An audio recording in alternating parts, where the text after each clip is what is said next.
Ngayon guys, chopping time or hiwa time. Ayan. Lagyan natin ng design ang ating carrots. Ayan. Ayan. Ang ating sayote. Okay. Ngayon, ang isunod kong hiwa ang ating pechay bagyo.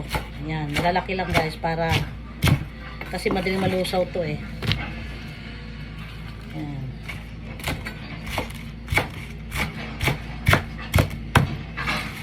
Ayan. Paborito ko to guys, pechay bagyo.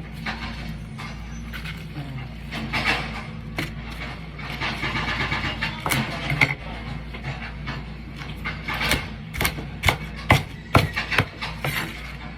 Ang next kong hihiwain guys ay repolyo. Ayan. Nakahugas na to guys ha. Hinugasan ko na.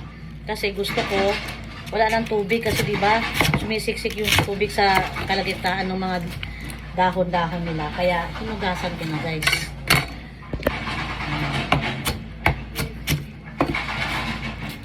Ngayon, pagkatapos natin maghiwa nito, magluluto na tayo. Kasi gusto ni Jessica, yung anak ko, mag-duty siya ngayon doon sa Antipolo. Gusto niya, busog na siya, kakain na siya kasi wala daw break time. Kasi ang umpisa ng duty nila dun sa sa home care, 1:00. So, dire-diretso na daw hanggang 7 ng gabi. Kaya sabi niya, ma, magluto ka na ma para makakain na ako. Ayan. So, ayan na guys, tapos ang ating paghihiwa. Let's start cooking!